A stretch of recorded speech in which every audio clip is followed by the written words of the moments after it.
Balik kulungan ang dalawang drug personality sa Ilocos Region matapos na muling nahuli ng mga otoridad dahil sa ilegal na droga.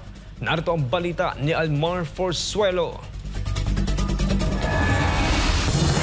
Naging matagumpay ang pagsisilbi ng search warrant na ginawa ng pinagsamang puwersa ng mga operatiba mula sa Philippine Drug Enforcement Agency, La Union Provincial Office, San Fernando City Police Station, La Union Police Provincial Office, Provincial Drug Enforcement Unit, Regional Intelligence Unit Provincial Intelligence Team at First La Union Provincial Mobile Force Company.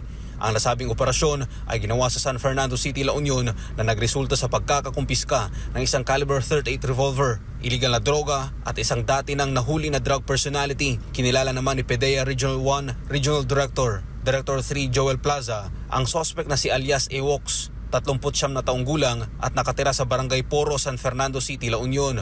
Ang nabanggit na suspect ay mayroong record na inaresto noong April 2021 at nakalaya sa pamamagitan ng plea bargaining agreement. Nakuha sa naturang operasyon ang 7 heat seal transparent plastic sachet na naglalaman ng pinaghihinalaang shabu na may bigat na humigit kumulang 3 gramo na nagkakahalaga ng abot sa mahigit 20,000 piso, isang caliber 38 revolver na may 6 na bala, isang sling bag, 2 piraso ng aluminum foil at lighter.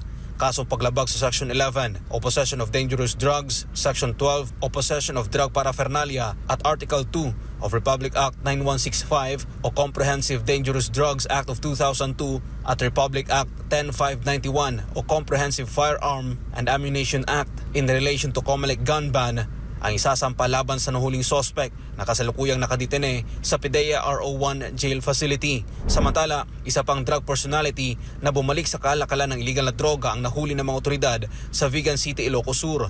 Kinilala ang suspect na si alias Jeff, isang target listed drug personality na nahuli noong December 29, 2013 at nakulong ng 7 taon at nakalaya lang sa pamamagitan ng plea bargaining agreement. Nakuha mula sa suspect ang nasa mahigit 70,000 piso na halaga ng shabu at ibang personal na gamit.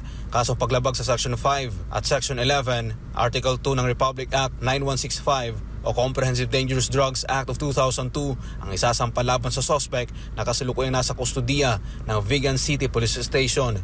Para sa Diyos sa Pilipinas, kumahal, Almar Forzuelo, SMNI News.